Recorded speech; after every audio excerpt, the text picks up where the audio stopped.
بین انقلاب اسلامی تا ظهور به اندازه عمر طبیعی آدمه. فرماد که لو ادرکت ذلک لاستبقیت نفسی لصاحب ذلک الامر. اگر من انقلاب ایران رو ببینم خودم رو برای صاحب این کار خودم رو حفظ میکنم. یعنی چی؟ یعنی بین انقلاب اسلامی تا ظهور به اندازه عمر طبیعی آدمه. امام فرمود خود را برای ملاقات با حضرت مهدی آماده کنید. بعد فرمود انقلاب اسلامی نقطه شروع انقلاب بزرگ اسلامه. آقای امام حسین فرمود اذیت میشن ولی شکست نمیخورن. اینا مردمی نیستن که شکست بپذیرن. قرآن در مورد مردم ایران فرمود اعزتن علی الکافرین، در مقابل کفار نفوذ ناپذیرن. آقای امام کاظم فرمود اینایی که دور مردی از قوم که قیام میکنه دورش جمع میشن که زبر الحدید، مثل پاره های آهن هستن، نه میترسن از جنگ نه خسته میشن. برعکس یارای امیرالمومنین یارای پیغمبر همه خسته میشدن، و ایرانی ها اصلا خسته نمیشن از جهاد. خدا رحمت آیت الله حائری رو میفهمم. همونطور که امام حسین اول مسلم رو فرستاد ببینه که بقیه با مسلم چیکار میکنن تا بیاد دستش ارزیابی مردم کوفه. امام زمان هم 2 تا نایب فرستاد ببینه مردم چیکار میکنن، حاضرن زیر بار ولایت برن یا نه، حاضرن از اماماشون دفاع کنن، جون اونا رو حفظ کنن.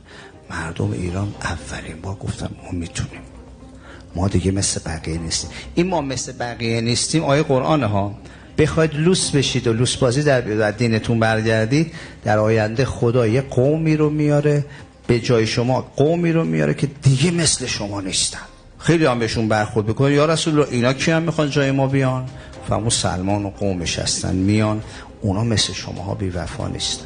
آقا فرمود کسایی که الان از انقلاب میبرن مثل کسایی هستن که یه تابستون گرم همشو روزه گرفتن، چند دقیقه مونده به افطار خودشون روزشون رو باطل میکنن. آقا امام صادق فرمود تو آخر زمان دوست داشته باشید فتنه رو، تمنوا الفتنه، آرزوی فتنه بکنید، فانها طهارة الارض، زمین شما رو پاک میکنه. از استکبار جهانی بدتر تو کشور خود ما هستن منافقین داخلی. الان هی چوب لا چرخین انقلاب میذارن. اینا فکر میکنن با این فتنه ها و اغتشاشات میتونن یه ابرقدرت رو چیکار کنن، یه همچین ملتی رو نابود کنن. 40 ساله دارن هم میگن 6 ماه بعد، یه سال بعد، الان با این فتنه با این جنگ خدا تصمیمشو با این ملت گرفته.